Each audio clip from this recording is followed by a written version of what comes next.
All right, guys, welcome to another edition of Texans Unfiltered, a Houston football podcast for your Houston Texans. I am YoungAirGold, and I am joined by my friend and co-host, as usual, John Wade, the Garnet Texan. And John, how you doing this week? You doing all right? I mean, I'm doing fine, but I almost feel guilty saying that Yeah, I'm doing fine. There's just a lot of things going on in this world right now. yeah. So I meant to mention this pre-production, but totally forgot. So bomb executive decision coming in. With everything that's going on in the world right now, we are going to be basically. Oh, dude, I didn't record. I recorded before. What the heck? Hold on. We're going to do this all over again. All right, guys, welcome to another edition of Texans Unfiltered, a Houston football podcast for your Houston Texans. I am YoungAirGold, and I'm joined, as usual, by my friend and co-host, John Wade, the Garnet Texan. And John, how you doing this week? I'm doing better than lots, and just trying to always keep that in perspective, especially with this time and place. I'm safe up here in my home, and my heart goes out to everybody out there on the streets right now because we're with you. Yeah, no, absolutely. So real quick, just a quick update before we get into everything else. The decision, I made a decision, and I meant to tell John, but I don't really need to because I know he's going to be 100% on board with it, so it's really not that big of a deal. But Preston, this will be news to you. We will be donating any revenue from Patreon, TexansUnfiltered.com, YouTube, anything and everything that we get revenue from. Our hats will be live in the next 2 weeks. All of the profit from that will be donated to a foundation. We have not decided which foundation yet, but it will go towards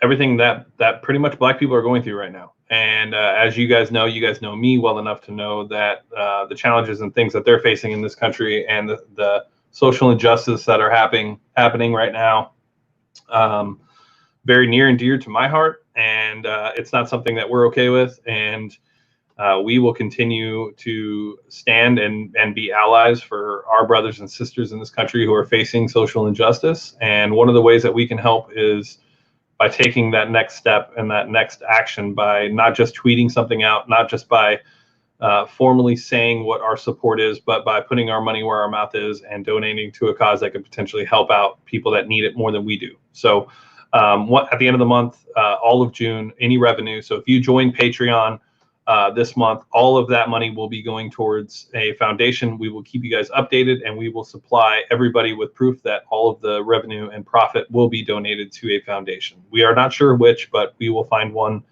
and we will make it happen. So just wanted to send prayers out to everybody that is going through what they're going through as a country, people, culture, all of that stuff.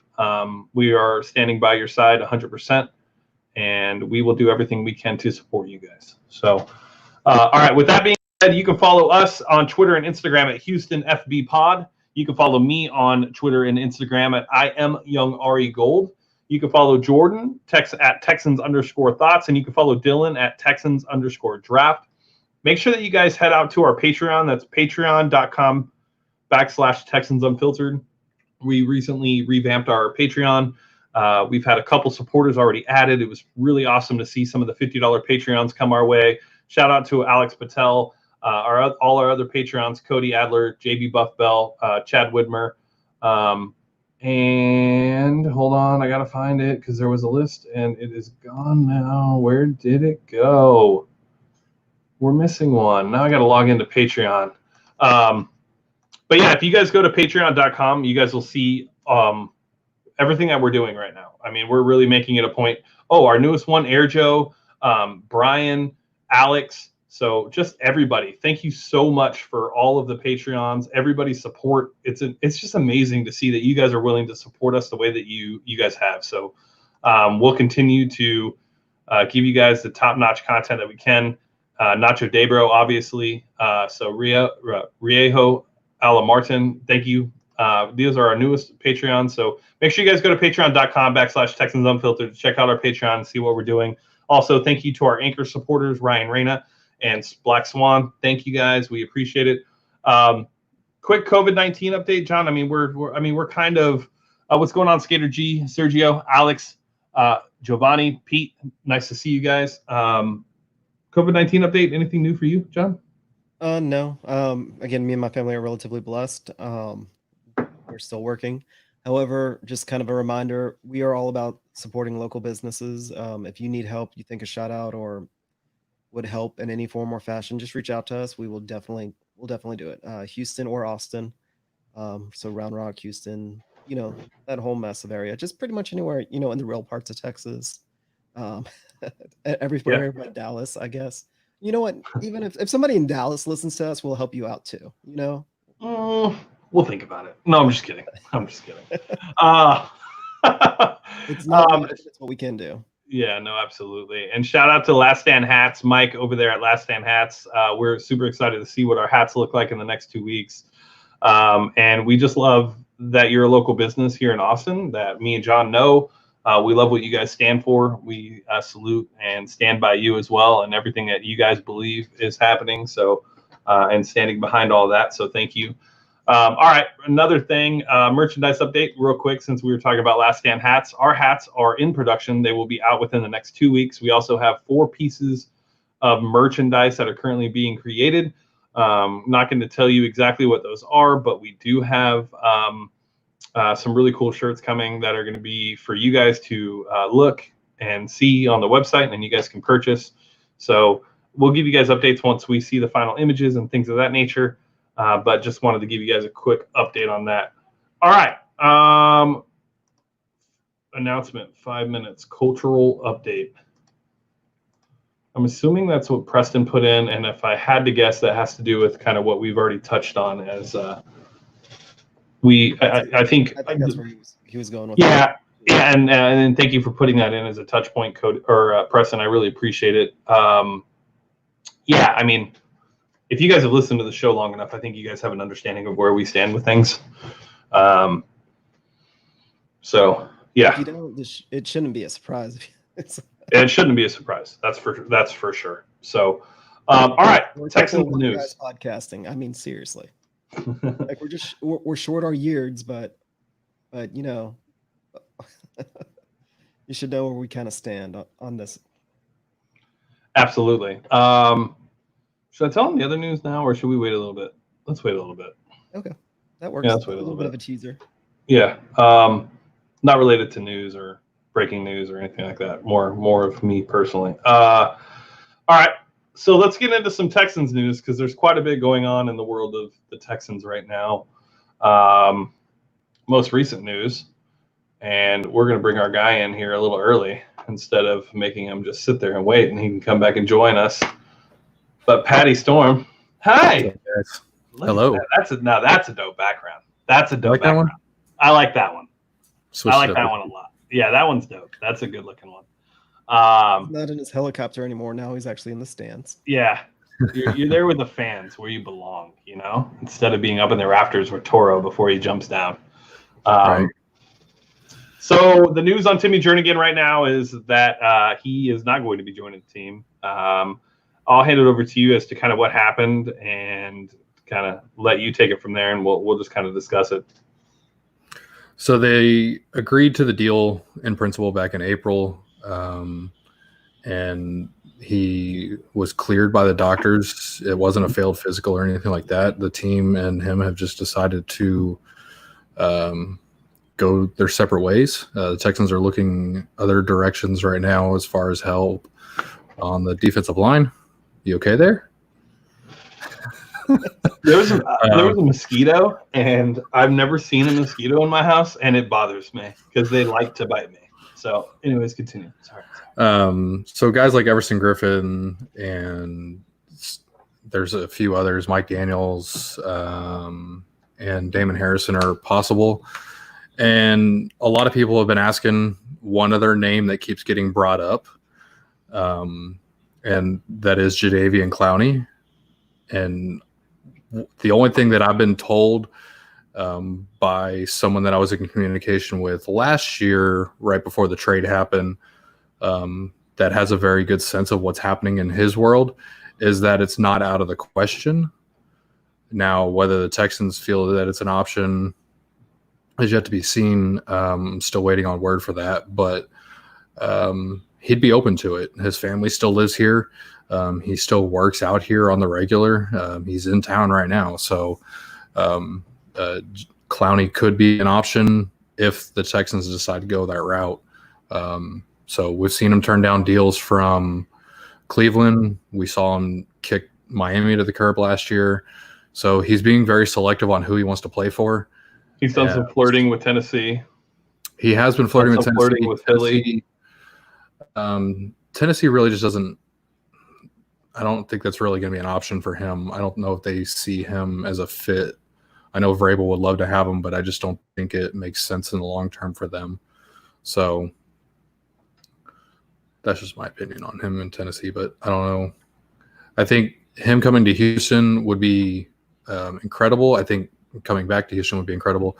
But as far as depth, they're pretty deep at that position right now. With having Jacob Martin, you've got guys like Duga Jafor, Davin Bellamy that was on the practice squad last year for a little bit and then spent some time in Cincinnati. He's back now, so they're deep at that position. Brandon Scarlett, Jonathan yeah. But yeah, exactly. So they spent a 3rd round draft pick on someone, and so he's definitely an option. But does it make sense for them? Would be the question that they would have to answer.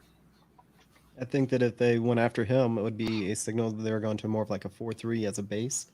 Granted, I'm sitting there and I was looking at the weight, or kind of everybody's like measurements on what our defensive line could potentially look like if we brought back Clowney. Because right now somebody should make a picture of Clowney just like smoking, because there's a lot of smoke, but that doesn't necessarily mean anything. I don't even know how the best way to phrase it, but I've heard something very similar that Pat has. It's like he would love to stay in Houston. He put roots down here, and he never really thought that he was going to leave. And he has no issues with the coaching staff. He's kind of like neutral on the coaching staff, but he would like to stay in the city. But if you play with like the defensive line, we wouldn't have anybody big enough to continue to play the 3-4, except maybe Dunn, and that's it by himself. So 1-0 tech. So you would have to you could do all sorts of fun and interesting fronts with the guys that we would have on the roster. Could you imagine having both Charles Omenihu and JD lined up on the line at the same time? Of course, with Watt, all 3 of them can play inside or outside on a 4-3 base. You could actually expand it out to a 5-2 and put Cunningham, and you'd have to have Cole out there because McKinney can't cover enough to do a 5-2. But a lot of different things that could be absolutely a lot of fun with that defensive front. Yeah, I think kind of the possibilities are kind of endless. I just can't see us switching to a 4-3 now with Weaver, given his background and what he's played as a player and his influence from Rex Ryan. Rex Ryan is known for a 3-4 defense. That's all he's ever ran. So, we've seen him make it work before. So it'll be interesting to see if that's always, if there's a chance that something like that happens. So awesome. All right, and Pat, while we have you on, why don't we talk a little bit about the cap restrictions that you were mentioning earlier this week when we were talking on Slack? I saw it from Adam Schefter about a month ago, talking about the NFL is planning on potentially seeing a decrease in $30 million per team for the cap. Can you talk a little bit about kind of what you're hearing on that? Yeah, so the teams were kind of notified that it's definitely a potential scenario that they will have to face next season. Should stadiums only be allowed at 25% capacity with everything going on with COVID and stuff like that. So the teams are going to have to explore this idea that next year they may have to reduce their salary by $30 million. And so when you look at a team like the Texans and some of the aging veterans and stuff like that, there could be some very interesting moves that they have to make in order to get below the salary cap. But another obstacle they've got to overcome would be Deshaun Watson's contract moving forward too. So I think the Texans are going to be in a really tough spot if that was to happen. A lot of teams will be naturally because $30 million is a lot to have to shave off of your salary cap. So I think it'll be pretty interesting to see how that happens. Now, of course, the NFLPA and the league have to agree on this. This isn't something that the league can just say, "Hey, by the way, we're gonna, force teams to shave $30 million in salary." It's a very similar situation that the MLS is facing right now, that the MLB is facing right now. The players just aren't gonna say, "Okay, yeah, go ahead and cut salaries." It's just not going to happen. It's what happens when you have a union. There has to be an agreement between both sides. So we very well could see some pushback from the players next year. Yeah, no. I mean, it makes sense. Anytime a business sees negative impacts on the bottom line, the first thing to be cut is the labor. It's just typically how businesses work, and it's no different in the NFL. And I think from a business perspective, it makes sense. Now, I think Cody brought up a good point when we were in the Slack talking about the quality of product potentially being impacted. But I don't know if $30 million would impact the product quality enough to where people would really watch. I just don't. I mean, $30 million is not enough. But it's interesting when you think about this. I mean, 25%. I mean, you're cutting the revenue. I mean, you're literally cutting the revenue by 75%. I mean, that's a ton of money. Yeah. I think each team looks like they can lose anywhere from $220 to $300 million next season. You times that by 32 teams, and you're way past $1 billion. So yeah, it's a lot of money for sure. It's a lot of money. Another thing teams are the league's gonna look into is the potential of keeping everything the same. The salary cap just doesn't go up, and this is all going to depend on the TV deal.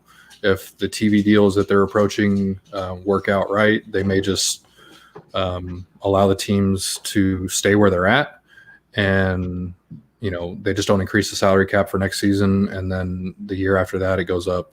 So there's a number of different scenarios that are being discussed right now, and obviously we're months away from anything. The league is supposed to start up in September. Games are supposed to start in September. Camp they're targeting for next month, so we got time. Yeah, no, I agree. It's going to be interesting to see. I do think that there's enough time though to be able to figure out what potentially a full stadium could look like for the rest of the teams. Maybe it won't be right out the gate, but I do think it'll be something that potentially could happen as the season continues on. So I don't know. We'll see. But all right, Pat. Well, thank you so much, sir. We look forward to talking to you soon as we enter the courtroom. We will see you in about 20 minutes. Cool. All right. That is your favorite Texans insider, Patrick Storm, obviously. All right, so lots of things going on. With Tim Jernigan, it's interesting with him not being here. I really like the signing of Jernigan. I saw a lot of different things regarding how he would play. Potentially play inside, play outside. He really gave you a ton of versatility on the defensive line. But I found it more interesting that he was potentially going to play defensive end. I wonder if maybe more of Ross Blacklock playing on the end is kind of why they were like, maybe we'll just roll with Ross. I don't know. It's just kind of interesting. Yeah, it's kind of I think Jernigan would have been a great fit. I was actually excited about that signing. It did a lot for the defensive line, and I wonder who they're after. They've got to be pretty close to somebody. There's got to be some movement with whomever they're looking at bringing in, or I don't think this happens. Especially because if they had a handshake agreement, I mean, that's kind of poor form, to tell you the truth. It's like, hey, you've got a contract, and never mind. But Pat said it was mutually agreed upon, so maybe there was a little bit of back and forth, and they started talking about his role a little bit more. And he was even like, maybe not.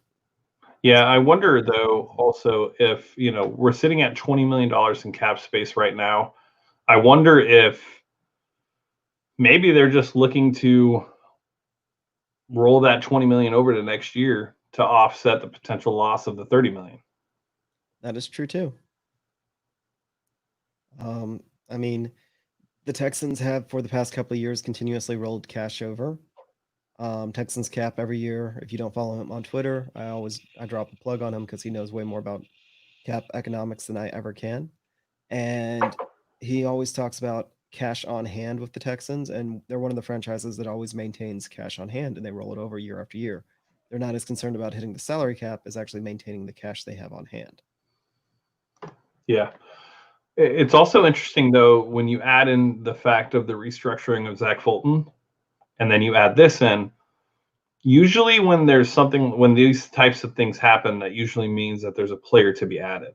Correct. It doesn't, usually you don't see stuff like that happen and them just want to roll it over. Usually it's to make enough room to sign somebody else. So, right. With them restructuring Zach Fulton, giving him some guaranteed money this year, and him staying, basically they basically extended his deal another year as well. So, yeah, I don't know. I mean, there's a good chance that something could happen with Fulton, and there's a good chance that there could be another player brought in. Sorry about that. That would make the most sense. The moves that they made were entirely to clear cap space. And right now, when we're talking about 18 to 20 million, we're taking this with the assumption that that they're looking at business as normal. I would say they're still trying to put the most competitive team they can put out this year. It would be a little odd to kind of get ahead of the curve trying to save money, because that puts you at a competitive disadvantage. And the one thing that we can all agree on about Bill O'Brien is I don't think that he's going to do anything that gives up a competitive advantage for the future, or he wouldn't give anything up for today to strengthen his future. He is all about being as competitive as he can right now. Yeah, no, I agree. It's going to be very interesting to see. All right, let's get to, and while we do this, let's bring in Jordan, because and just an impromptu. Hi, Jordan. How you guys doing? Good. How are you? As you guys know, everything for his call up. Yeah, I just saw him. I saw him waiting in the wing, and he looked open for a three. So I thought I'd bring him in here, and he was moving off the ball. I saw him. I just figured I'd hit him with the pass. Considering we're going to be talking about his favorite player, I thought it would just make the most sense. But Jordan, tell me a little bit about, Friday we watched the Sean Seahawks game, but the first 20 minutes of that conversation was all about a particular player and the potential comeback of this one player. And I just thought it was fitting to have the conversation with you about potentially bringing back Jadeveon Clowney. Can you talk a little bit about your feelings, your emotions, and what he would bring to this team immediately? Yeah, I wish we recorded that first 20 minutes. I think that would have been great. Our reactions to hearing the rumors and everything was really great. But for me, getting Clowney back on the team would be like a Christmas. Like Christmas wouldn't have to come this year. It would be okay. Like Clowney comes, that's fine. I don't need no presents for the next 10, 15 years. I'm good. He's been my favorite player ever since he joined the Texans. His potential is just through the roof, and I think what frustrates me the most is that people don't see his talent translating to the field. And so I'm always going to defend him. He's always going to be my guy. And so if he does come, I would just love for him to prove all the haters wrong. Prove all the people who say, oh, he only got 3 sacks last year. He's never had double-digit sacks. It would make my day, it would make my year if he could prove them all wrong. I need it to happen at this point. I've gotten myself too hyped up over it. If it doesn't happen now, I'm going to be disappointed. I built it all up. I shouldn't have done it. I knew I shouldn't have done it, but little do people know, the first question we ask when you apply for Texans Unfiltered is, what is your opinion on Jadeveon Clowney? First question. And yeah, that is the question. We are all big fans of Clowney. It's my birthday this week, so that would be the best birthday present ever. I've now only missed one season out of his last, 8 seasons of playing football. in any form or fashion because he played for the Seahawks last year, but always watched him in South Carolina, always watched him in Houston. I would be the happiest. He's so Texas. I would be the happiest. I'd be the happiest little boy on my birthday if we got Clowney this week. I really would. Yeah, I mean, I think, the listeners know exactly how we feel about particular number 90. Excuse me. I mean, I would love to bring him back. Just the fact that there's an opportunity, there's a chance, with him. There's a lot of smoke. There's a lot of smoke. And with him, being at the Methodist Training Center and meeting with medical and his house staying here and his wife and kiddo staying here while he was in Seattle. And, the turn down of the Cleveland deal, just all of it. It's just like, you just have to wonder, is there really a chance that something like this happens? And I think a lot of people assume that there's no way. But I don't know.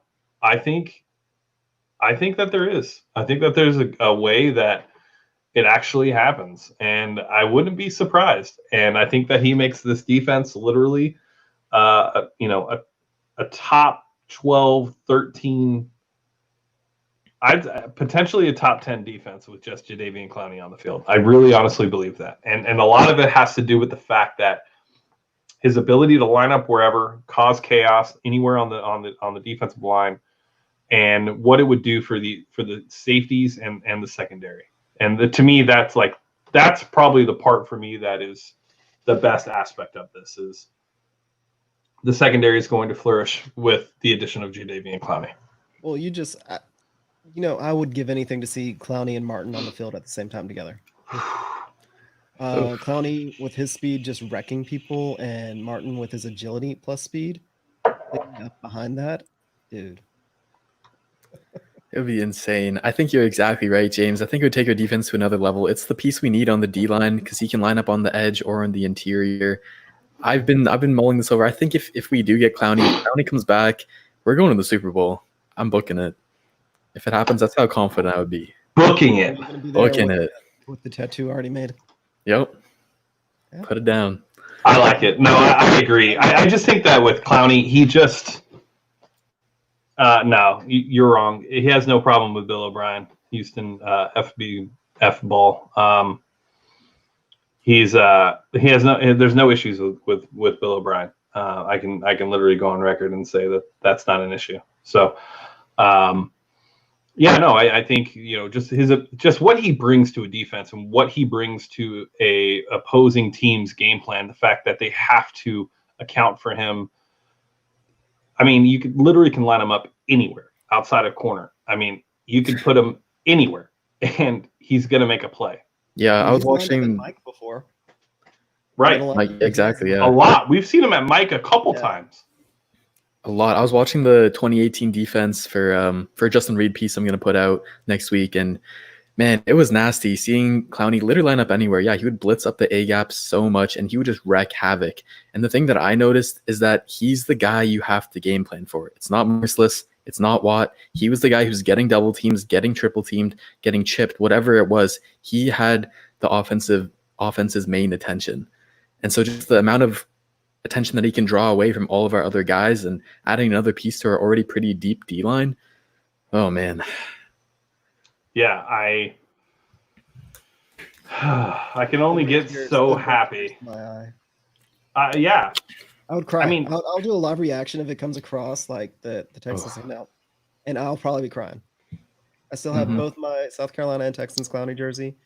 I may strip into one and take the other one off and put that one on. It'll be a lot of happiness. Yeah, no, I agree, and I think that there's a chance. That's just me though. There was a question here that I meant to answer, but there was a ton of comments, and here we go. Did y'all see any numbers on what Cleveland offered Clowney? From what I heard 17.5 was what he turned down. So I didn't hear that from a source I've heard. Exactly the contract that he wanted, and he still said no. Yep. Okay. Who wants to go play in Cleveland? No one. Exactly. Dude, you better pay me $25 million to go play in Cleveland. And Baker's my quarterback? There's a luxury tax for that, buddy. Played with Deshaun. Do you really want to walk into the same locker room with Baker? I mean, let's be honest here. Ugh. That'd be such a letdown. I'd be upset. That's why Clowney didn't want to go. It had nothing to do with Cleveland. It was just Baker. You know? You think and then Myles Garrett too? Come on, dude. You think he wants to have his head swung at with a helmet? Come on, in practice? Nah. He's good. All right. Well, we'll see what happens. I think we'll find out this week who the player will be. If it is Everson Griffin, I won't be disappointed. I'll be just as happy. Well, no, I won't be just as happy, but I will be happy. That will make me feel a lot better. But Clowney is the guy. And the most interesting aspect of this is I get to have 2 different Clowney jerseys now because he won't wear number 90. So what number will he wear? You don't think he's going to kick out Blacklock? 97. Oh, 97 would that's be Blackson. nice. Oh, it is Blackson. You're right. Blackson would give it up. Ross Blacklock would move aside. He's a rookie. He's not even a first-rounder either. Get him out of here. Oh, that's so funny. Oh, that's right, great. Are y'all ready to get into this? Let's get into the game. Let's bring in. Well, go ahead, Johnny boy. Let's bring in Cody and Pat. Oh, Cody. Up, yep, Pat. Up. Cody's back at least. Weird. Hi there. Pat's back. John, this is your thing. Caught me off guard. Sorry. That's okay. We said 9:40, but we're gonna do 9:30. We're a little bit quick tonight because y'all were just hanging out. Y'all are ready. So what we're gonna do is we're gonna put Bill O'Brien on trial. James is a defender of Bill O'Brien. Jordan is not. So Jordan is going to be the prosecution. James is going to be the defense. Both Patrick and Cody are going to be our witnesses. We're going to give James opportunity to lead off with an opening statement, followed up by Jordan giving an opening statement.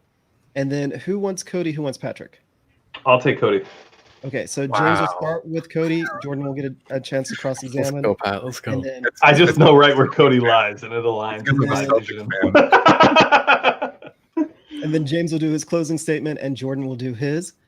Me, with the help of our chat, we'll decide who had the better argument, and we're going to try and put our biases away because we're really not going to do a great job of jury selection because I think actually y'all are probably pretty 50-50 right now on good old B.O.B. So let's start it off, James. What is your opening statement? Well, jurors, I bring you here today. I appreciate you guys coming out during the pandemic, risking your lives, doing everything that you could to come out here and serve the people. Give them what they need. Give them the decision that is needed for them to sleep at night. It's appreciated. You guys are risking your life, and that's what we needed right now. When we look at Bill O'Brien, there's a couple different aspects that you have to look at. And I think, is he fiery coach? Yes. Does he cuss out fans? Absolutely. But is he passionate? Does he love this city? Is he willing to do whatever it takes to win? Has he not won back-to-back AFC South championships, Brian? So we've seen what he's done with Deshaun Watson. We've seen him ship off that bum-ass wide receiver, DeAndre Hopkins, send him to Arizona. Okay, we saw him. He saw it coming. He knew exactly what that wide receiver was and let him go. He didn't want that drama around. He didn't want an alpha male in the locker room taking away from the message that he has. He knows that this team revolves around one player, and that one player is Deshaun Watson, and he empowered him. He didn't stand for any of the BS that was coming his way. He let Deshaun know ahead of time, hey, this is your team. You're going to win us a Super Bowl. You're going to take us to where we need to go. You go out and protest. You go put everything else out there. You're that guy. And because of that, you're the leader that Houston needs. And so who am I as a head coach to not best support you in the vision that you have? And I've done that. And I've given you the weapons to take care of your strengths, the deep ball, the middle of the field. I've added an offensive line. I've made it to where you can be comfortable in this offense. I've also promoted your guy, Tim Kelly. You've been banging that drum internally in the locker room for a long time. What else can I do to show the city of Houston that I'm the right head coach for this team? I've got goosebumps. Sorry, Jordan. Damn, I'm going to stay impartial. All right, so I rest my case. I can go then. Go, Jordan. So, James, he knows how to talk. He's a salesman. He knows how to butter you guys up, get real emotional with it. And, I might not be as good at that, but I'm going to hit you with the cold, hard facts of why Bill O'Brien should be fired. So I've got 3 main reasons for you guys. For me, it starts with his lack of success. Now, in particular, playoff success. I think the number one thing you have to look at for a coach is results. Can they get results? Do they get the job done? Now, Bill O'Brien, he'll have you thinking that he does in the form of his 4 division titles, great, back-to-back, whatever. But what has that really gotten us? It hasn't gotten us past the divisional round, I'll tell you that. He's led us to a 2-4 record in the playoffs, with one of his wins coming against the Connor Cook-led Oakland Raiders, and the other one just last year in the overtime against the Bills team that, they were pretty solid, but they're not a contender or anything. And it was a good win, I'll give them that. But 2-4 record, and you look at those losses, and there isn't even one it kind of gave us a sense of hope at all. They were all ugly, blowout after blowout. It was not pretty. And that's just his results. He hasn't gotten the job done. So that's one thing. My next point is his inability to elevate the talent on the team. At the end of the day, I really don't think he's going to be the guy. James, you can wait. You'll have your turn. I just really don't think he's the coach to win us a Super Bowl. He's not a Bill Belichick where he knows how to put players in their optimal position to succeed. He's not even a motivator like a Brian Flores who took the dumpster Dolphins into something somewhat competitive and playing hard. He's someone who actually forces the players into his own system, whether they like it or not, unless your name's JJ Watt, of course. But he's not the coach for us. And my last point is, not only is he a bad coach, but he's an awful GM. His emotional and short-sighted decisions are not good for the future of this Texans team. There's a long list of players that haven't gone along with Bill O'Brien, and that leads to him trading them for pennies on the dollar because he has no leverage in the situation. Now, the issue of value is one thing, but then there's also the inability to plan for the future. And I'm all for trading late-round picks for proven veterans, 4th, 5th, 6th rounders, whatever. But what I'm not for is trading high premium draft picks. You talk about 2 first-rounders for Tunsil, 2 second-rounders for Stills and Cooks, 2 third-rounders for Duke Johnson and Garyon Conley. Now, don't get me wrong. I love a lot of those players, and they bring value to the team. But the cost of what it takes them to get them, plus their upcoming contracts that we have to pay them, it all adds up really quick, and it's just not great for the future. You look at a team like the Los Angeles Rams and how they're in hell right now. They have no way to improve the roster. If this doesn't work out, if our quote-unquote win now doesn't win now, we're going to be right where they're at, not in a good position for the future. So those are my 3 main reasons for why I believe Bill O'Brien needs to be fired. I would like to make a counter argument before we proceed to our closing arguments, please. You'll have your chance. Use your guys. Closing arguments is the time to answer back towards that. All right, Jordan, would you want to go ahead and call your first witness? All right, I'm gonna have to call Patrick Storm to the stand. Patrick, I'm gonna take a little different approach for this.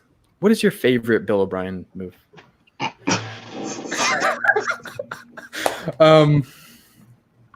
It's got to be Conley. Conley's the only thing so far that Chicken Martin. Hey, okay. That's torn between the two. I'm torn between the two, to be honest with you. Okay, so let me ask you. I'm gonna show this where I can argue any positive point that you can talk about Bill O'Brien. That's where I'm taking this different approach. And so, would you not have rather had Jadeveon Clowney on the team for last season? Would you not have rather had him play out that last season, be the generational talent that he is? He knows the system well. He's had proven success with us. We needed pass rush last year. That was our number one need. And he would have had as much as I love Jacob Martin, he would have had a bigger impact on the team. He had a huge impact for the Seahawks. He had his career year winning with his pass pass rush win rate. He was in the top 10 in terms of win rate as well as double team rate. I just think Clowney is an insane player, and if you could have kept him and instead of getting Martin or Conley, I just think that would have been a huge benefit for the team. True, but then if you don't trade Clowney and get Jacob Martin, Berkevius Mingo, and that third round pick, then you don't have you have Vernon Hargraves playing on the outside at corner. Yeah, I can't read that. I can't. What a game of I think, and I'm gonna kind of hop over to the Hopkins trade and what they're doing. Instead of focusing on one generational talent, as you called them, you have talent in multiple spots that at around the same price, actually a lot less for Clowney, considering what he made compared to what Conley and compared to what Jacob Martin made last year. You're spreading the wealth around, and I think that's kind of like, that's the direction he's going. So as much as I like Clowney, no, I don't think I would have rather had him on the team over the guys that he had. Wow. Okay. Jordan. Damn. I'm trying to turn everyone. I'm trying to have the world against me, and it's okay. So let me ask you another question. So you mentioned that you wanted to bring up the Hopkins trade. How can you? I just don't see how you can justify trading, in my eyes, the best wide receiver in the league, and then not only wanting to trade him, but not getting anything in return for it. Getting a simple second-round pick, and then David Johnson, who is an injury-prone, overpaid, hasn't had a good couple years in a while, running back, has a massive contract, and is playing the position where running back, you can get great value later in the draft or for a veteran and free agent. Like Carlos Hyde just signed a really cheap deal. Having him back for another year would have been a great move for me. I don't know. Talk to me more about the Hopkins trade. Well, real quick, you mentioned Carlos Hyde. They offered Hyde a 2-year, $10 million deal, and he turned it down, and then signs in Seattle for what, $2.5 or $3 million? Maybe it was more. I don't remember exactly his totals. So they tried to keep Hyde. Yeah, I don't agree 100% with the Hopkins trade, but knowing what I know now and how things developed even before this offseason, I think it was the right move. I think with everything that was happening, the frustrations on both sides, that it was time to go their different directions. So I know there's kind of thoughts of maybe Nuke was kind of a cancer to the locker room.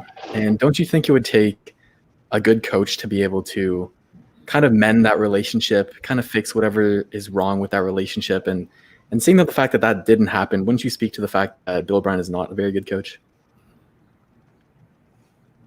I think when you look, I think Bill is more focused on the business side of things than he is the personal feeling side of things.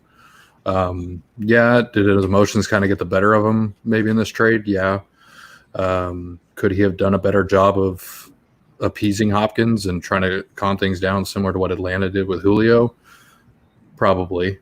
I think he's just a no BS type of guy, and he wants what he feels is best for the team, and that's the way he went. Yeah. Okay. So I can respect someone having a vision, someone having a plan, and wanting everyone on the same page of that. But what I can't kind of get behind is if you have this vision and it has no proven success whatsoever. I mean, getting to the playoffs is great, winning the division is great, but when we're talking about a division in the AFC South that has been one of the arguably the worst division since Bill O'Brien's era, and to be fair, it's gotten better the last maybe year or so, but winning those division titles, I wouldn't say that that's like as big of a deal as he makes it out to be. What are your thoughts on that? Yeah, I think division titles suck. Like, I think it's a participation trophy, in the grand scheme of things, right? You've got the Titans, the Jaguars, and the Colts have all made it to the AFC Championship game. You've had Andrew Luck retire. You've had the Jaguars' constant revolving door at quarterback. They had their one fluke year. The Titans last year with Derrick Henry and Tannehill's success, but before that, they weren't really a threat. So I think winning the AFC South isn't that big of an accomplishment. Yeah, it's great. You got to win your division, obviously, or you got to be a wild card and make it into the playoffs. So he's doing a good job of that. But I think getting over that hump, I don't think he's the guy to be able to pull that off. Yeah. Okay. I'm completely with you on that. I guess if I had one more question to ask, this one will be completely on kind of just his abilities as a coach within the game. Would you say he's gotten any better at just literally the most basic things you ask of a coach? Time, clock management, and kind of challenge, I don't know what it's called, challenge flag management, whatever that is. Would you say that basic task he's gotten any better at over his 6 years in his coaching? Absolutely not. We've seen countless times where he's gone into the half or approaching the end of the game where he's got timeouts remaining and he doesn't use them. We saw in the playoffs last year where he fumbles the idea of the fake punt in one situation and then runs it in another situation, totally shifting the momentum of the game. I think as somebody in the heat of the moment, when the pressure's on, he doesn't have what it takes. And I think he gets flustered and he overthinks things. And when you're in that position as a head coach, you can't be flustered. You got to be cold as ice. You got to have ice in your veins. And you've got to be able to make that call to keep your team's momentum rolling. And I just don't think he has that ability. All right. Thank you for your answers, Pat. All right, James. Well, Jordan, good job of asking Pat some questions. James, it's your turn. Yeah, I'd like to call Cody Alder to the stand, please. Not want It's fine. I want to cross. I took notes, by the way.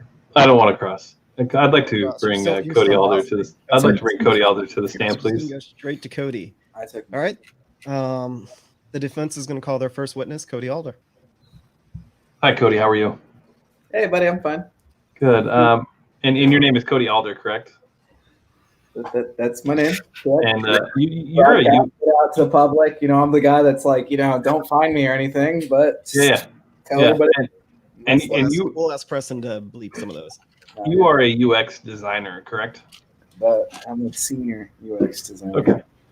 Let me ask you this: as a senior UX designer, if you weren't given the tools to be able to do your job, how hard would it be to, let's say they just handed you a WordPress and said, build you a website, but didn't give you any plugins, didn't give you any APIs, didn't give you the full toolkit for you to be able to build a proper design. How would you be able to handle that as that being your job? Well, I'm going to say that it was really apt that you didn't name a single tool I actually That's fine. Let's keep going. professional setting. You don't have the tools. How can you build? I mean, it's not. I wouldn't say that it's exactly impossible, but it greatly slows down efficiency and the ability to really build a good product. Interesting.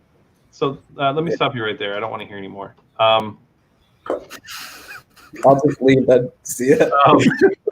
Could you say that Bill O'Brien maybe has been a UX designer without the proper tools, given that he's had two former GMs that have handicapped his vision of the roster and what the offense should look like? Didn't have full control over building an offense around what he specifically feels the offense should look like and taking advantage of Deshaun Watson's strengths? Yeah, I could say that. I mean, if I could say a common problem, not only without having tools in my trade, is that not having the consensus or buy-in. And we've had this conversation about how powerful consensus could be. So I could be trying all day to do something that I know is right and that I know will improve the product, but have stakeholders who have their own agendas, who maybe aren't bought into my vision, who will be like literal detractors from any progress. They're too stuck in the old ways of how things have been done before. that this might shake up things. It might be too expensive to do it. It might ruffle too many feathers. I did this personally, so it can't change. There's so many factors of office politics that I have to navigate that impede the way of progress, and that's all what I'm saying is, yes, there's a lot of things that we can say. But again, consensus is a big one. Cody, let me ask you this. Could you make the argument that Bill O'Brien outperformed his first 4 years here with the carousel at quarterback and exceeded expectations given who he had at quarterback? Yes. Overarchingly, I could say that he probably exceeded expectations for the most part. I think we as a fan base, though, probably got really accustomed to winning really quickly, and our expectations grew. I would think that our carousel of TJ Yates, Brandon Whedon, Case Keenum, Brian Hoyer continue is also a direct rebuttal to the point of the lack of elevation of players from Bill O'Brien that Jordan said as a complete evidence to him elevating players. And then Jordan, you can object. Oh, I can object it whenever I want. Oh, okay. I didn't know that. Yeah, I thought Who is the judge here, and how come he's not sharing the rules at the beginning of the game? Continue. You gotta do the whole objection, and then the judge has to give you the ability to object. By the way, I would love to object right now. Do I have your permission, John? Overruled. All right. By the way, I took notes to rebuttal to every point he made, so we can get to this. There we go. Go ahead, object. Okay, so first let's go back to Object your doesn't mean whole. that you get to butt in for a question. Come on, have we not watched TV here? We're gonna all have to go watch. I don't watch court some shows. procedural court show. I don't watch Objecting just I don't means pay they attention to that make the part. witness stop talking. Oh, so I can't counter argument. Not yet. When you cross-examine, you get to do a counter. Okay, well I'll let you keep going, Cody. I'll be a gentleman. All right. Well, I guess I'm being questioned here. So. Thank you. Could you say that due to the fact that he didn't have full control over the personnel and decision making, that he was forced to go into a season with Brock Osweiler as his quarterback? Yeah, that was absolutely not his decision, and I'm pretty sure it's very public that he was quite pissed about it. Could you say that potentially played a part in also the lack of draft picks available to him when he did take over, given that he had to also give up a second round to get out of that deal to grab Deshaun Watson for that following season and then another first round? Yes, that is something that has shaped our narrative of a lack of planning for the future. I would agree with that. I would also like to add that I believe the lack of planning for a future is grossly overstated, as we only have 1 year of perceived bad draft pick capital left. Correct. I would agree. That's a great choice or statement by you. Would you agree that Bill O'Brien has surrounded Deshaun Watson entering this season with all the best offensive talent that he has had since entering this league? I would agree. Yes. I can leave my point there, or I can expand upon it. It's okay. No, just simple yeses or nos here would be beneficial to the juror. Would you say that the Texans are in the best position to win the AFC South yet again and potentially make a deep run based on what you've seen happen so far this offseason? Yes or no? Yes, and I'd also like to add I am not afraid of anyone else in the AFC South whatsoever. Not a single team in the AFC South that scares me. Thank you, sir. No further question, Your Honor. Jordan, your witness. Okay, wait. What do I do now? I ask. You can cross-examine. You can ask. Oh, okay, cool. So this is kind of like the rebuttal part. All right, so I'm just gonna go with what I remember. Started off, you talked about not having the proper tools at Bill O'Brien's disposal. I think it's one thing to not have the right tools, and actually, I'm not gonna argue that. I'll argue a different point. Would you say that questions, by the way, too? You can ask us questions. Okay, yeah. So yeah, would you say that Andy Reid had all the tools with the Chiefs to win a Super Bowl? Are you asking me this? Yes. I would say Andy Reid is almost the exact example we could point to as being a Bill O'Brien-esque coach, about someone who's been made fun of his entire career about not being successful and not being able to get to the next level. And only now, because he actually won the Super Bowl, does anyone think that he is successful. For the majority of his entire career, he had the exact same narrative as Bill O'Brien, where he was never going to be taken to the next level. So Objection, Your Honor. Leading the witness. Very bad example. Okay, well, the fact that you're just older than you, we're all most of us are older than you. So like, I know his history. I know his reputation. 20 years. And that wasn't really the point of my question. My question here is, if you look at the talent on the Chiefs roster in their best year, in their Super Bowl winning year, how much better was that than the same tools that Bill O'Brien was given with this past year? You look at two generational quarterbacks in Patrick Mahomes and Deshaun Watson. You look at two very solid O-lines, maybe not elite, but very solid. Great wide receiver corps, 3 deep for both teams. Running backs, I would say we even have the favor there. And if you look at the defense, the Chiefs' defense was completely trash throughout the entire first half of the season. And you know what they did? They elevated the talent on their defense through coaching and scheme. They didn't make any personnel changes. They didn't add anyone throughout the middle of the season. But their defense went from bottom 5 to, I think it was top 10 by the end of the year, and was really great for them. It was actually a strength of their team. And that was nothing to do with, they still had the same amount of tools on that team, but they had a better coaching staff that elevates their defense, that elevates their offense. And that's where my point with Andy Reid is versus Bill O'Brien. Are you still talking to me, by the way? Is that a Yeah. question? I think your ultimate failure here will be not asking a yes or no question, so that way I can give a lot of context. So there's a lot to digest here. We're going into the first question was the amount of weapons that Andy Reid has surrounded his team with versus Bill O'Brien. Andy Reid has had more control in his organization for longer than Bill O'Brien has, I would say, especially from an offensive front. I would say, I mean, Patrick Mahomes also just, we have to say Patrick Mahomes is fucking Patrick Mahomes. Like, he's just Patrick Mahomes. From a defensive standpoint, Andy Reid don't have the defense. Andy Reid, you can't give Andy Reid credit for that defense. Who is their defensive coordinator? Steve Spagnuolo. Yeah, like if we're gonna give any credit to the defensive turnaround, it's Steve Spagnuolo.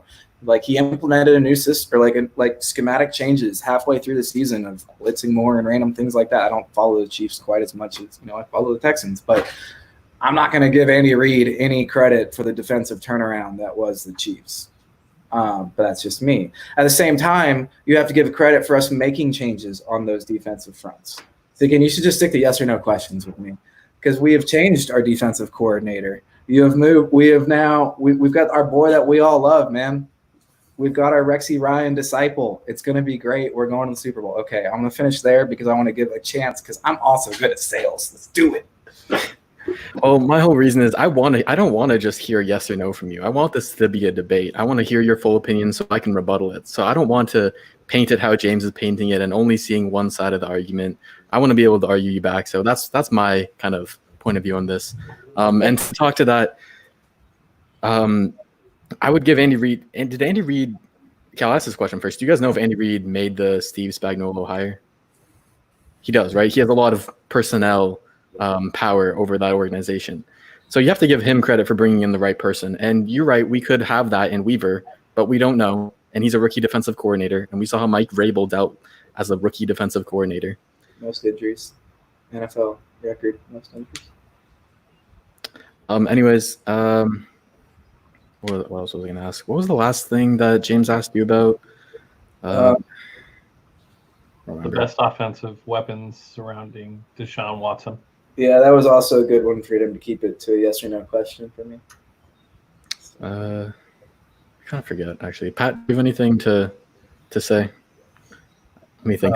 Are you asking Are you asking the witness a question, or is there? Can we not lead the witness, please? On. All right. Not lead We're gonna all have homework this week. We're gonna. No, we're not. Jordan, closing argument. All right. Come on, let I Pat understand.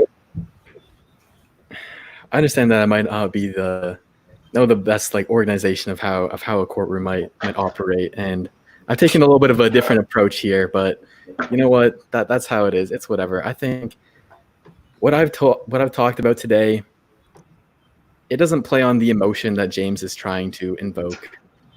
I know that's what he's trying to do, and it's a tactic. That's great, but that's the exact emotional approach that Bill O'Brien takes to his job, and why he's not good at his job. It's the emotional decisions that lead him to making all these bad decisions as a GM, to making bad coaching moments in the heat of the moment. If you can't keep your calm, remain in the moment, and not have a play call for a crucial fourth down in a playoff game, that's just one of numerous examples of Bill O'Brien losing his cool and not being able to rise up to the moment and coach the Houston Texans to success. Now, do I think he could improve? Sure. But we're talking about his results right now and if he should be fired. And I think you have to base that off of what he's done or hasn't done. And in my mind, he has had no substantial success for this team. He's not elevated the players on the roster. And I just do not see his potential in elevating our team and being the guy to take us to a Super Bowl, which is the ultimate goal. And the defense rest? Is that yeah? That's the Carl does? prosecution, right? That's the prosecution. Yeah. Okay. All right, James, and your closing argument. Today we walk down the path of understanding the approach Bill O'Brien has taken with this team. You've heard different arguments from different people, different thoughts, different visions. But you just heard a closing statement from the prosecution talking about how the emotion is the cause of a lot of issues, but that I tried to play on the emotions. It's somewhat of a double standard. If the head coach is an emotionless person, how will he lead those men on the field? How will he get them to battle? How will he get them to perform at an all-time high? If he is just a robot in the locker room, what is he able to really get from his players? Is he fiery? Yes. Does he make emotional decisions that sometimes can look like they were bad at the time? Absolutely. But we've all been there. But have we not all, as humans, been given the chance to learn from our mistakes and be able to build upon those? I see Bill O'Brien as a 3-year coach. I don't see him as a 6-year coach because he's only had Deshaun Watson for 3 years. In that time, we've seen what he's been able to do.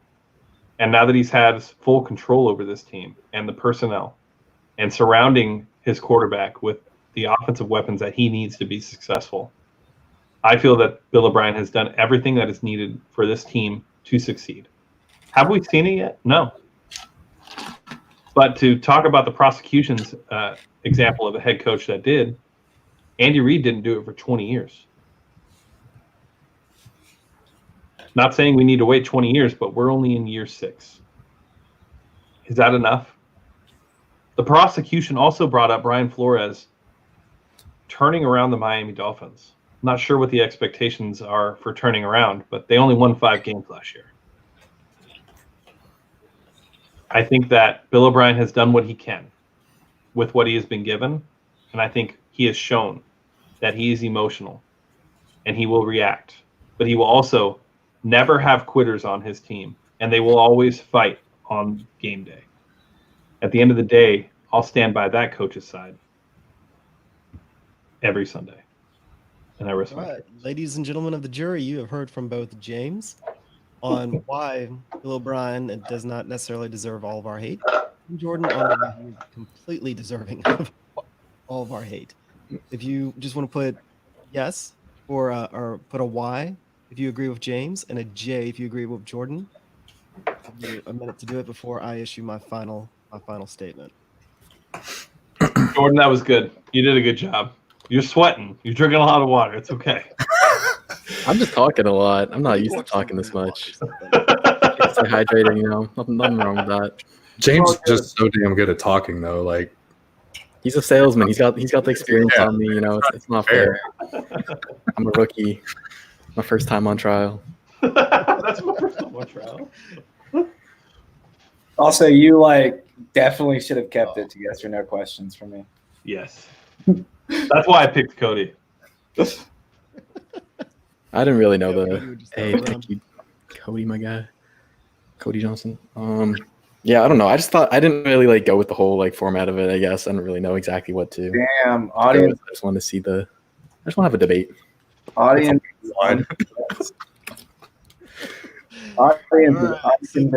Overwhelmingly, this is not a hung jury. They are all siding with James, with YoungAirGold on this one. In closing, I would also not fair to Jordan, by the way. Three of mine. He's my guys are gonna rock with me, so it's kind of unfair. Come on, guys. On this discussion, you never know. I will say this about Jordan. Jordan, you did a fantastic job as a witness. Lots and lots of solid information, very solid points. But the point of this is to sway the audience. So appreciate everything you said. I probably agree with you, but the jury is ruling on the side of James. So we are now sentenced to at least one more season of Bill O'Brien as our head coach. I'm glad we have that authority. I'm glad that it's out there. Makes it. It's done. I hit the gravel. It's official. That was actually more fun than I anticipated. It kind of put me in my element, so it's really not fair to Jordan. But I know. Actually, it's super not fair for Jordan. But we may try to get something else later. But it's practice. Do something a little different because we don't have. Shout out! Hold on, real quick. Shout out to my boy Andrew Colebrook, former Googler, great friend of mine, Patriots fan. He's been so supportive of me, over the last 2 years. This dude has been my rock. Thank you, Andrew, for joining the stream. This is the first time I've seen him on the live stream. Sorry, go ahead. Also, we should fire body odor. We should. Body odor. We should. All right. Yeah. You got. For all. All right. Let's get to question and answers. Cody, Pat, thank you guys for joining the stream. We appreciate it. You guys have a peaceful night. Pat, I will talk to you tomorrow, and Cody as well. Thank you. All right, Jordan, if you're okay with taking on the rest of these questions, I know I kind of wore you down there. I'm so sorry that they pitted me against you. I didn't expect that. I hope our relationship is still intact. Oof, I don't know. I love you. I was just expecting a little bit more passion because you are the most adamant on the Texans Unfiltered staff that Bill O'Brien needs to go. I was lukewarm, so I figured you'd be a little bit more passionate than I would. But, your arguments were correct. They were good. I thought they were good. I was also in a position where I didn't even want to defend Bill O'Brien. So, I didn't really know what else to do. My whole thing is I haven't won. I want him fired, but I'm also at the point where I've accepted the fact that he's going to be our coach. He's going to be our GM. So in this past couple of months, I've kind of just my mindset has been kind of switched where I want to see the good side of him. I want to see the positives. And so I guess that kind of clouded my abilities a little bit, but yeah, I don't know. Let's get into the questions here. Yeah, our podcast has corrupted you. Basically. Damn it, Ignacio. I'm like Dabo Sweeney. Good Lord. Ooh. I sell tech, dude. God. All right. That was a personal shot. That's all right, though. I deserve it. So my first question comes here from Texans Report. He asked, do you think Eric Reid is still in the play for the Texans? For me, I think he was a name that obviously there's a lot of interest in, but I don't think at this point they're going to go that direction. I don't think they've completely crossed his name off their list, but if a deal was going to get done, I think it would have been done by now. And the fact that it hasn't, I don't think that there will in terms of Eric Reid. I don't think that they're going to add a safety, to be honest. I think they're going to stick with Eric Murray for the starting safety job. What do you guys think? Yeah, I agree. I think Eric Reid, I think it's easy to associate him with Justin automatically. So, and then Justin comes out mentioning that he's talked to Bill O'Brien about it. I think with Eric Murray, while we haven't seen enough on tape to feel super comfortable with what Eric Murray is going to bring to this team, but I can envision, based on the small amount of film that I have watched, that he will be able to play Justin Reid's role from last season very well. And, it's very interesting that this question came up because me and you have been talking a lot about Justin Reid and a lot of playing single high safety and what he did his rookie year. And the more you watch it, the more you see that he could play that role. And he may not be Earl Thomas, but he can definitely play that role.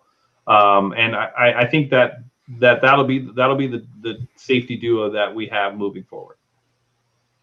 Yep. All right. Next question, just so we keep it moving.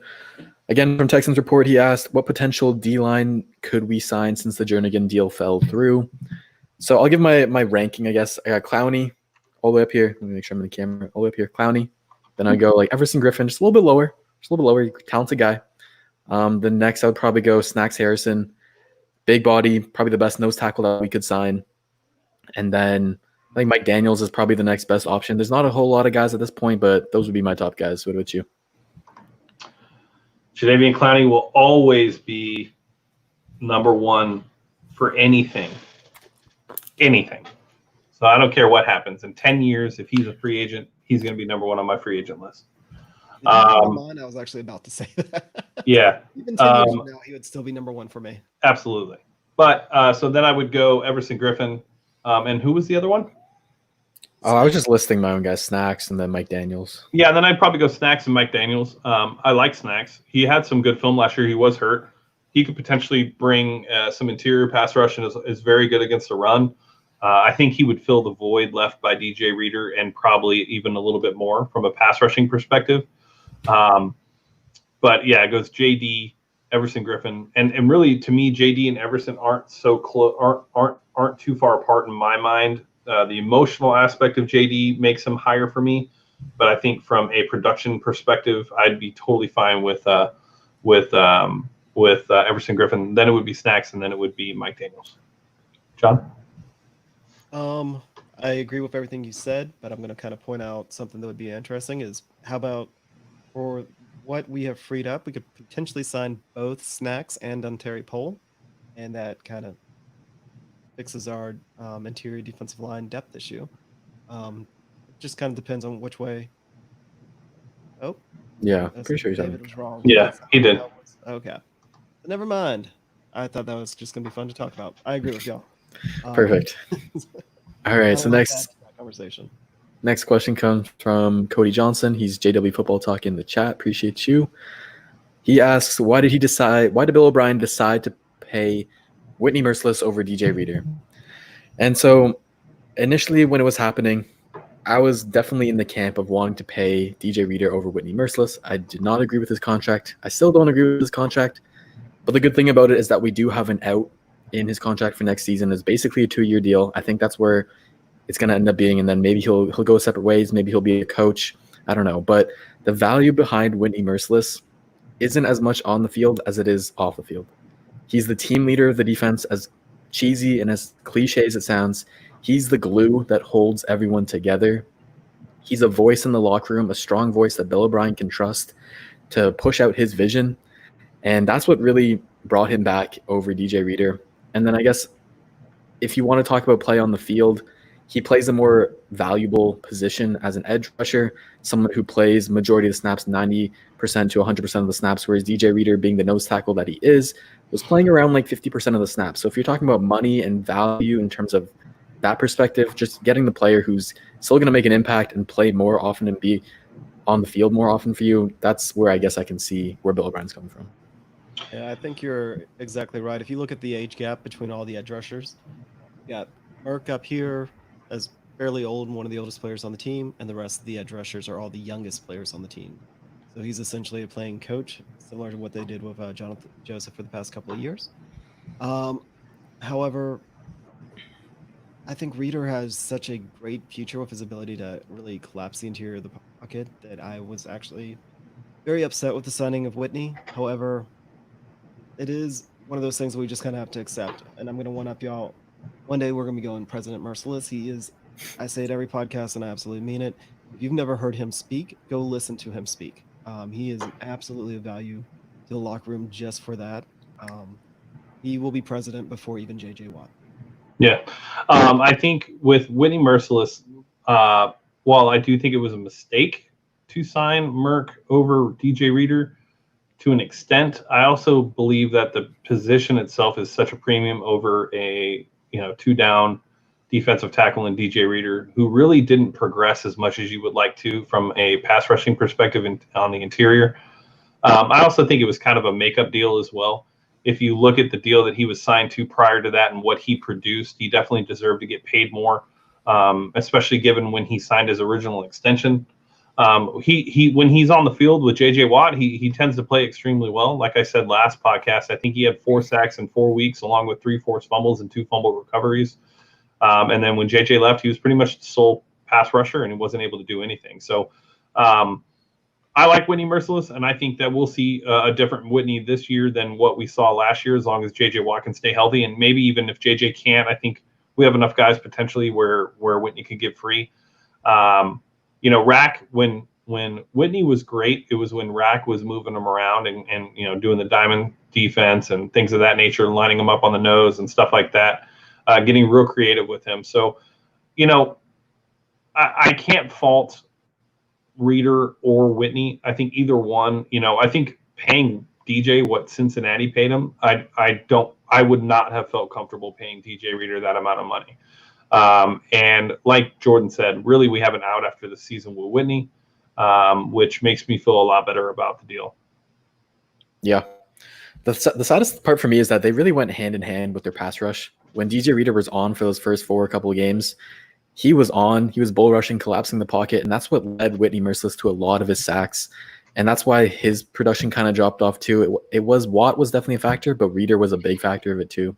But yeah, that's the last thoughts we'll talk about on that. Next question we got from Carlos Flores. He asks, expectations for Eric Murray. Who are we kidding? There are none. Nonetheless, playing pretend is fun. So I haven't been Eric Murray's biggest advocate. I think you guys know that. But the fact of the matter, just like with Bill O'Brien, he signed. We're stuck with him. He's going to be on the team. And now we just got to look at the positives. And in terms of expectations, if he is going to be the starting safety, it's going to be all about his role on the defense. If they ask him to play a lot of single high, which they shouldn't because they have Jay Reed for that. If they ask him to play a lot of maybe in the nickel, they shouldn't because we have Roby, we have John Reed, we have Hargraves for that. He's not going to be good there. But if we ask him to just solely play in the box, run, tackle, cover tight ends occasionally, that's where he can actually have some decent value. He can be a tackle machine. And I think that's where we can actually get him to somewhat live up to his contract, which we all know is an overpay, but at least we can get some value out of him there. Yeah, I think with Eric Murray, I feel like there's something there that we just don't see yet. And this is one of those things where, I have to feel comfortable just trusting Bill O'Brien in his evaluation of the player because there's something there for him to get that contract value. They must see a role for him. I do think that it's going to play kind of what we've been speaking about with him just kind of taking over Justin Reed's role last year, playing in the box, maybe occasionally dropping back in zone, maybe covering tight ends and running backs out of the backfield. But outside of that, I think he can fill that role and be fine. We're not going to be asking him to do much in coverage outside of those 2 areas. And if that's the case, I think he's a sure tackler. He's not scared to make contact. He's a big hitter. I feel comfortable with it. There's always that one deal that a team makes where you look back and you're like, oh, wow, we totally mocked that deal. And then that player just shows up and ends up being a player for the team. I wouldn't be surprised if Eric Murray is that player. I mean, he hasn't really had a shot at really starting and making his presence known. And maybe the scheme specifically will fit what he does. Very similar to Tyrann Mathieu leaving us and going to Kansas City. I would bring up 2 points as kind of like counter, or not necessarily counters, but just 2 additional points. First off, Eric Murray is a godsend in Madden. So, there's at least one positive right now. If you play Madden, he's really good at it. The second point was a player named Matt Khalil. Last year, the Texans proved, especially Bill O'Brien proved, that they'll give somebody a shot during training camp, but if they're not going to work out, they'll be very aggressive to replace them. So Murray, he's coming in. But he's still. There's a contract, but it's just money. He is still relatively low risk. There wasn't any draft capital invested into him. If he comes into training camp and he looks awful, which is what the consensus outside of Houston seems to think that he will, then the Texans will move on. They will find somebody else. There's plenty of players out there that can play box safety that are available. So he's low risk. He's still young. They saw something in him in tape, and if it doesn't work out, they'll replace him. So I'm not too worried about him. And real quick, Cody, your follow-up question: do y'all think the Texans would have had to sign Reeder to what Cincy signed him to keep him in Houston?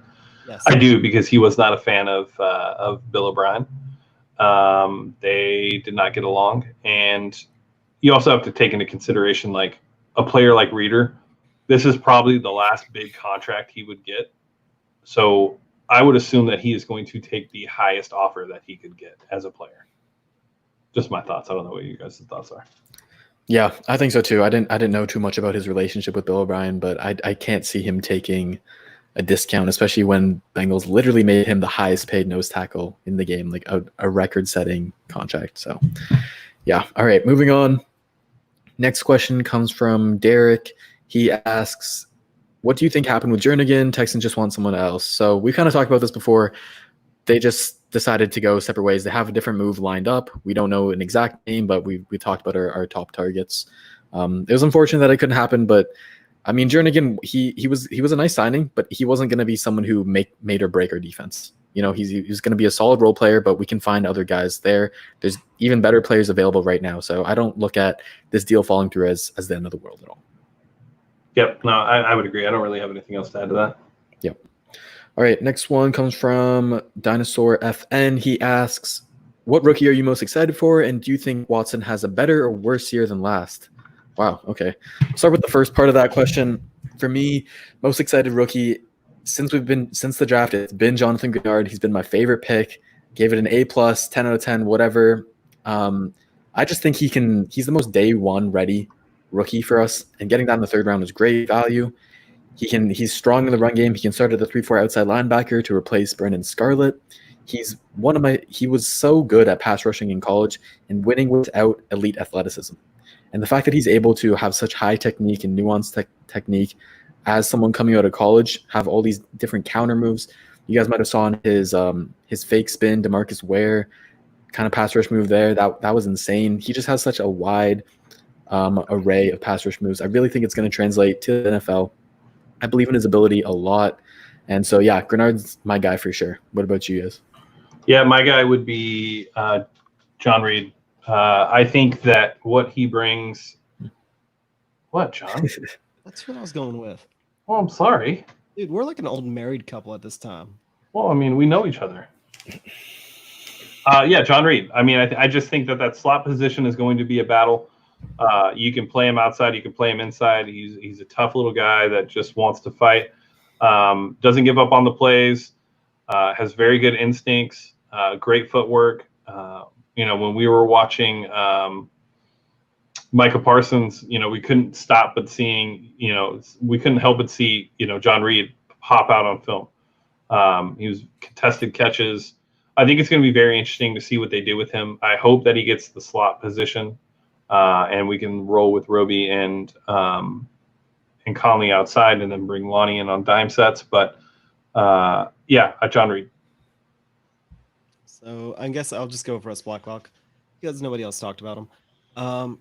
He's a very, very athletic defensive lineman, actually similar athleticism to Grenard, and Grenard actually plays linebacker. That's just to kind of put it in perspective. Blacklock, very violent. He showed a lot more. He showed a lot more juice his senior year than he did his earlier seasons. So I think that he is going to play defensive end in the NFL, and that would still be the one question I would have for Reaver. What position is he going to play? What do you imagine him doing? What do you imagine his responsibilities? But I mean, was our highest picked person, so of course everybody should be excited about him. Yeah, definitely. There's a lot to love about Blacklock. I think he's ready day one to stuff the hell out of the run and fill that DJ Reader role. And then he's also has a crazy high ceiling because of his athleticism. So excited to see what he got. And now the second part of the question that Dinosaur FN asked, do you think Deshaun Watson will have a better or worse year than last? And I hope this is a consensus here, but Deshaun Watson's definitely going to have a better year than his last year. He's a guy who we know he's a worker. We know he's constantly looking to get better, to improve upon any weakness in his game. And if you just look at the amount of growth he's made since Clemson till his rookie year, to the next year, till now, it's insane. And I think he's going to get even better. We kind of forget that he's not a finished product right now. He's still a young guy. He's really only going into his like 3.5, I guess, season in the NFL, and I think he's going to have a hell of a year, an MVP level year for sure. I agree. He's gonna improve. My point's short. That's why I'm gonna cut in before James. Also to make sure he doesn't say what I'm about to say. I think the biggest thing for Deshaun is becoming more self-aware. I don't want to necessarily say that he needs to humble himself. I said that a couple times on last year's podcast, but I think a better way of looking at it is just being more self-aware of what he's capable of doing. I don't want him to lose that edge where he thinks he's Superman. But as he kind of matures a little bit, he'll become more aware of when he needs to give up on a play, more aware of when he doesn't need to necessarily go for the deep ball, go for the safer pass, use his tight ends, use his running backs, and that'll lead to bigger numbers and more progression for him. Yeah, I mean, I've been on record. I think Deshaun's going to have an incredible year. I think the weapons are a big piece. I think as he matures as a person is going to play a part. I just think that who he is and the way he's developed since entering the league, it's almost impossible for him to not have a better year, in my opinion. And given the fact that he has more weapons, potentially a better run game, with the pairing of Duke and David, who both can run, I think I think it's going to be one of those breakout years where people around the league and national media are going to start to see a little bit more about Deshaun Watson, what he's truly capable of. And everybody in Houston will be like, so you guys are just now getting caught up. Yeah, definitely for sure. So before we get into my last question here from you guys, we should probably answer Alex Patel, a great Patreon member. His question, he asked, who has a better year, Deshaun Watson, Lamar Jackson, or Dak Prescott? I think it's going to be easy for us. Deshaun Watson, he's going to have a better year statistically and also leading his team to more wins and deeper in the playoffs, in my opinion. I agree. All right. I can't say anything else. Lamar Jackson will not have the year that Deshaun does, but we may play them in the AFC Championship. I think we'll play the Bills. Yeah. So go ahead. Definitely scared of the Ravens. But all right, so the last question comes from Nacho Day Bro, also a Patreon member in the Discord. He asked this question. So if you guys get on to our Patreon, you can ask any questions in the Discord and we will answer them on the show. So he asked honest answers, not homer answers, an over under. So he listed a bunch of scenarios here. We're going to take the over or under on them. First one is Deshaun Watson, 4,000 passing yards, 26 touchdowns, 11 interceptions. I'm going to go over on the passing yards, over on the touchdowns, 11 interceptions. I'd probably go over just because. So my reasoning for this is in terms of volume. He's going to they're moving to a passing heavy scheme. That's how it's been. That's how the personnel's looking. And so just with more of this like vertical deep passing game, he's going to put up more yards. He's going to put up more touchdowns, but then he's also bound to throw more interceptions just by the nature of passing more. What do you guys think? Yeah, no, I think over on passing. Actually, can we like say at? I guess that's going to be under. I don't think he's thrown over 4,000 yards yet. I think he's reached like 36 and 38 or something like that. So I'll say over. I do think over 26 touchdowns. And I actually think that he cleans up the interceptions this year, even with the volume. I still think that given the weapons and given the dump offs that'll be available with Duke and David, I think that he cleans that up. So I would actually say under 11 interceptions. All right, yes. Awesome. Yes, Okay. I'll take all of that. All of it. I mean, even the interceptions, if that's over, I'll take that and I'll be happy. My prediction is I'm going to say over on the yards just because we are going more passer heavy, giving them more weapons. There's going to be less reliance on the run game. Touchdowns, though, are we including rushing and passing touchdowns? They didn't specify, but I would say passing. The ones that he creates. Yeah. Okay, I'll go over with that. And then interceptions. He threw, so just for reference, he threw 8 in his rookie year, 9 the year after, and then 12 this past year. Yeah, and his volume went up from his rookie year to his next year. However, last year, if you look at his difference between 2019 and 2018, the biggest difference is he had more interceptions. He was getting more aggressive. I would actually say that I want to say that 11 sounds about right. Less than an interception a game, but I think that he's going to be hyper aggressive with more volume. I do think that he's going to be smart because he has shown improvement in that aspect. But yeah, interceptions are always going to be a part of his game, is my guess. For sure. That's just who he is. All right, moving on to the next one. JJ Watt, over under 10 games played. Unfortunately, I'm going to have to take the under on it. We haven't seen enough out of Watt to stay healthy. And as every year goes on, it's just going to get worse. And then the other one for me for him that he asked is 12 sacks or tackles for loss. Because he's going to play less than 10 games, in my opinion, I'm going to have to go on under that for sure as well. If he stays on the field, he's going to put up double-digit sacks for sure. But it's hard to believe in that right now. I'm going to say over. I think that JJ plays a full season. He is looking for that last contract and wants to show that he is worth it, whether it's here or somewhere else. I'll say over on the 12.5 sacks as well. I don't want to jinx this because we get a healthy Watt. Yeah, dangerous. The sky's the absolute limit. I mean, I personally believe that the main reason that Clowney would have benefited us against Kansas City is it would have kept JJ from being winded. And then we beat Kansas City. And if we beat Kansas City, we played in the Super Bowl last year. Yep. That's all because JJ got winded. So I don't want to speak anything into existence, whether him getting hurt or him being healthy. I don't want to put that on the universe. I'm going to be... If he plays the sacks, yeah, it's going to be over. That's just the big if. And I don't want to predict an injury. I can't. Yeah, it's tough for sure. So moving on to the next one, Will Fuller, 49 receptions and 7 touchdowns. I'm going to go over for both. I don't know. I just have this weird feeling that Fuller, this is his year. It's going to happen. He's been training. We've seen him training over the offseason. People are saying he looks bigger. He looks stronger. So I'm confident in his ability. He's finally got everything figured out, and that he's going to stay healthy and go off this year. I'm expecting like over 1,000 yards for sure. Over 10 touchdowns. That's what I'd put for Fuller. Over and over. I think he has 1,400 yards. I think this is like, I think crazy. And people are going to look at this as a hot take. I think by the end of this season, people will forget who DeAndre Hopkins is because of how good Will Fuller actually is. Oof. I really do. I think Will Fuller is the capability to be that good as a wide receiver that he'll volume-wise, yard-wise, touchdown-wise, highlight-wise, I think we're going to see a lot of different things. And I think that the home run threat that people think he is, well, he is so much more. And I think that will be what is seen this season. So I'm going to say over on both.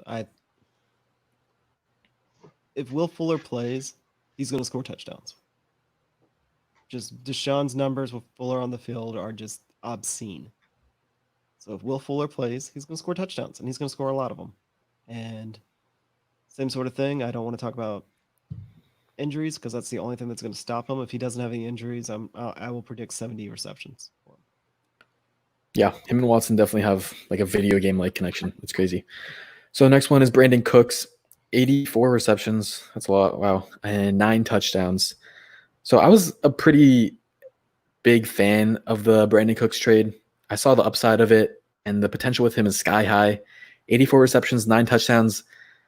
If he stays healthy, if the concussions aren't too much of a deterrent, he plays 14, 15, 16 games, he'll hit that for sure. Brandon Cooks is a really great talent, and his last year with Jared Goff was a down year, but that had nothing to do with him. That was solely the Rams offense and Jared Goff being trash and regressing and showing who he really is. And his deep ball accuracy, I'm sure you guys have seen the stats, was nothing compared to Deshaun Watson's elite deep ball accuracy, which is second in the league behind only Russell Wilson. And so their connection, I'm so excited to see it. He's going to ball out for sure.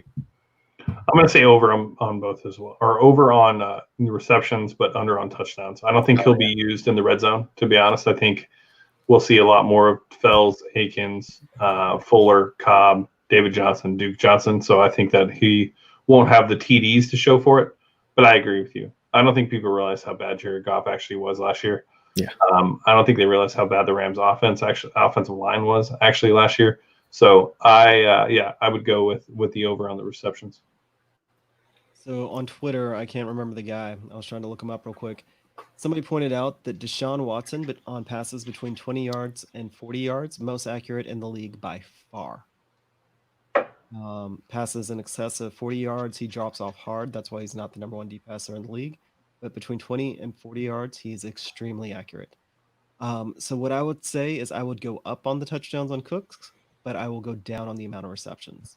I would see him and Fuller both getting around 70 receptions. I think Cooks is actually going to end up with a couple of rushing touchdowns. I would say he ends up with 3 rushing touchdowns this year. Yeah, that's a great point. I do think they're going to kind of spread the wealth around. I think they're both going to get around 70 catches. Stills might get around 40, 50. Same with Cobb. So I can see where you're coming from that. And definitely his ability to take jet sweeps and he's crazy with the ball in his hands for sure. I've seen that a lot from his film. So the last part of this dude's question, Nacho De Bro asked, for the Houston Texans, over under 10 wins, 24 average points per game, and 384 total points. So with 10 wins, I'm taking the over. I think we're going to go 11-5, 12-4, depending on injuries. 24 average points per game. I think we're going to be way over that. I think we'll be in the 30s, to be honest. The potential of this offense, as long as everyone stays healthy, it's going to be insane. Top 5 offense, top 3 offense even. And then 384 total points. I don't know a whole lot about total points, but I'm assuming if I'm going to take the over on 24 average points a game, I'm going to take the over for the other one as well. Yeah, same. I'll go over on the average or on the wins. I think 11-5, 12-4. I do think that we will average over 24 points. I think it'll be about 27 or 28. And then I take the over on the 384 as well. We're going to be that team that, even though we were a division winner next year, we're going to be the team that came out of nowhere. There's a team every year that gets absolutely dumped on by the national media and then comes out and just overperforms expectations. That's us. And we won the division last year. And yeah, we're going to win 11. We could fall. When you look at the schedule and the way it lines up, we could fall into 11 wins.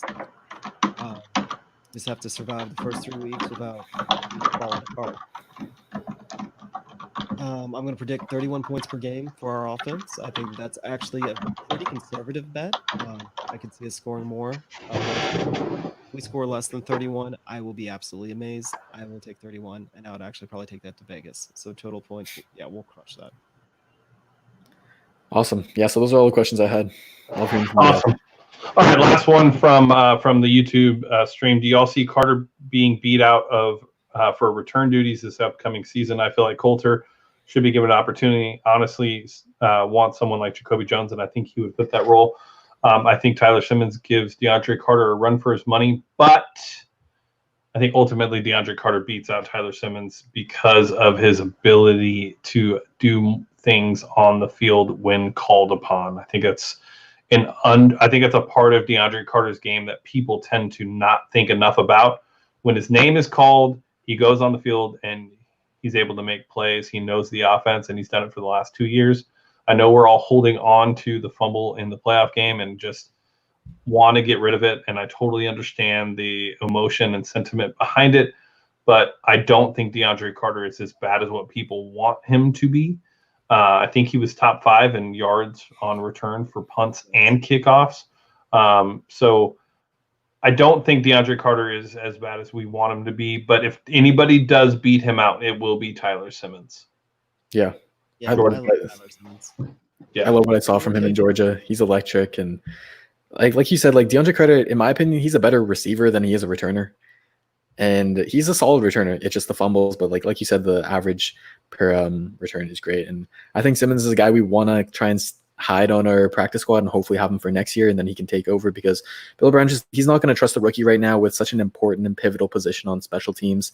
If you don't trust DeAndre Carter catching the ball, you're not going to trust a rookie, honestly, who he's had some experience with it in college with Georgia, but it's not the same as NFL, so yeah. I mean, Simmons is a super gadget player. Yeah. He's not as polished as a route runner, especially for a receiver coming from a big school like that. But he's one of those guys, you just give him the ball, good things will happen. I would say in a normal year, he would have a very good chance of giving DeAndre Carter a run for his money. Normal year, maybe. This is not a normal year. I would watch out. Simmons, he's going to have turf toe, or he's going to have like an achy shoulder, or there's something that's going to magically pop up about that second preseason game, and he's going to be on IR, and we'll see him next year. Yep. No, I agree. Awesome. Well, Jordan, thank you for the questions, and thank you for your input and all of everything that you do for us, but obviously for the podcast tonight. I want to shout out Alex Patel, Brian, Chad Whitmer, Cody, JD Buffbell, Nacho Debro, Preston, Riejo. We appreciate all your support on Patreon. Thank you guys so much. If you guys are interested in supporting Texans Unfiltered, go to patreon.com/Texans Unfiltered. Choose a tier that fits best for you. Our Patreon content for tonight, we're going to talk about and recap Captain America, the First Avenger. And then we will also be doing some other things. So thank you for your continued support. I hope all of you stay safe out there. Special thanks to our writing team, Jordan and Dylan and Preston, for all you guys do. We couldn't function and get to where we want to go without you guys. Where to find us? You can follow us on Instagram and Twitter at HoustonFBPod. You can follow me on Twitter at IamYoungAirGold. Don't forget to follow Jordan at Texans_thoughts and Dylan at Texans_draft on Twitter as well.